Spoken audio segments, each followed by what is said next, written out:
Just taking a little walk in now to Lahinch Golf Club. I'll tell you a little more about it in a moment. Now we're looking from the balcony of the bar at Lahinch Golf Club.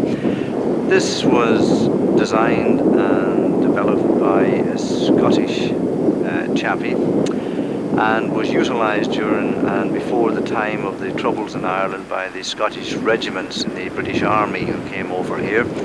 It was played by Tom Morris, who is very famous in golfing circles and was known as Old Tom, who was the Open champion in 1861. So that's how long this golf course has been here. And just a little bit of publicity for myself. This is on the 13th hole here. I managed to get a hole in one. Itself gets very windy. Today we're here, the sun is shining and it's quite reasonable. But I've just been listening to a couple of guys in the bar, and they said that yesterday you just could not stand on one of the hillocks here to hit the ball because the wind was so fierce. And just to give you a little sight in here to the 18th, which is the one that everybody expects to walk off after downing a long putt and holding their hand out to their partners for the bet money. Up the town of Lahinch is rather small in town terms, and you would only have to go a matter of 1,000 yards and suddenly you're out in the countryside itself. A very beautiful countryside here, Clare, and we're heading off and we're going up to the cliffs of Moher now to give you a view back on the town from there. So from Lahinch we say a fond adieu. Now here's a golfer. He's going out on the first and heading away from us. Expectations of a great shot. Let's just try and pick up that. You never know what would happen. Well, that sounded a pretty fair tack and a good follow through. Outside Lahinch, we came across this particular statue. Not a statue, a monument, stuck right in the middle of the countryside with really no access. We had to trample over barbed wire and hedges to get to it, and we couldn't understand just what it was. When we came close and looked at the inscription, this was raised in memory of Cornelius O'Brien, who represented the County Clare in Parliament for 20 years, probably in the early 1800s.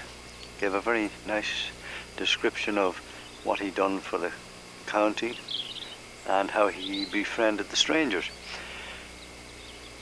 A nice monument. From the monument looking out here over the Atlantic Sea, going all the way back into Lahinch where we just left, which is the white houses right in the distance. A very nice part of the country, wild, rugged, and we were lucky to hit it here on a nice calm day, so we're getting the best of everything. Now we've just arrived at the cliffs of Moher now, and I'm going further up. The nice thing is that as we come along this promenade, we're serenaded by Irish musicians, which you can hear in the background.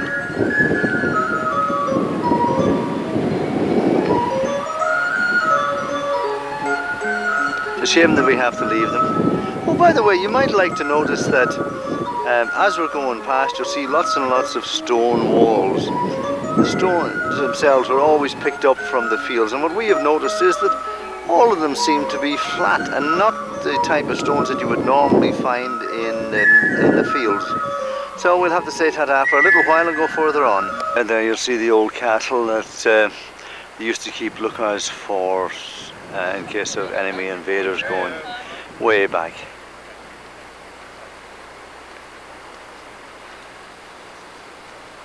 Up the cliffs of Moher we came to a very interesting little statistic. During the times of famine and afterwards here in Ireland, when a lot of the youth used to head off to go to places, particularly America or Canada, before they headed off they had what was known as an Irish wake. Now a wake is normally held when people die, and the Irish wake used to be held when sons and daughters were emigrating to the States or Canada, because the family knew that the likelihood was that they would never see them again. They would then sail off from Cove in County Cork, heading off to America. Families from Clare and the surrounding counties used to come up here to the cliffs of Moher and stand on the top, hoping to catch a glimpse of the ship that they would be on as they sailed out, which would have been probably the last farewell that the family could give to the sons and daughters heading off to the new lands to seek fame and fortune. Castle that we were looking at earlier on, just going to climb up there and take a look and show you the sights from there. This just gives you a little bird's eye view from the edge of the cliffs of Moher. Quite a distance down there. I'm probably about 1 yard from the edge, so one step and goodbye cruel world.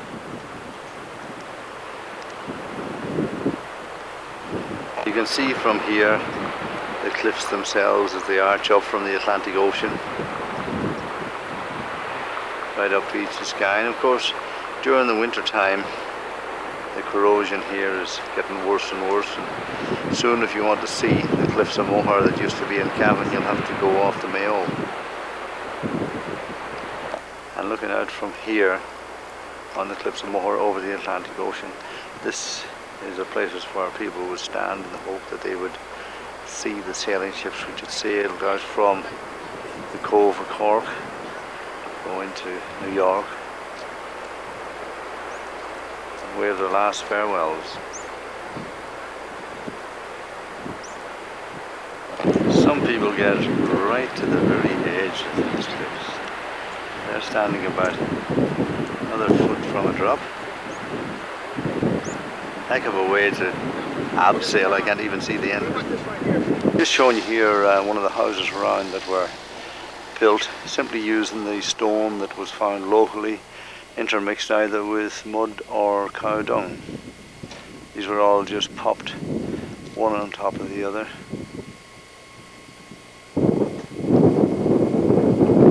Quite interesting. We've arrived in the centre of Ireland, in the Jewel, in Lisdoonvarna.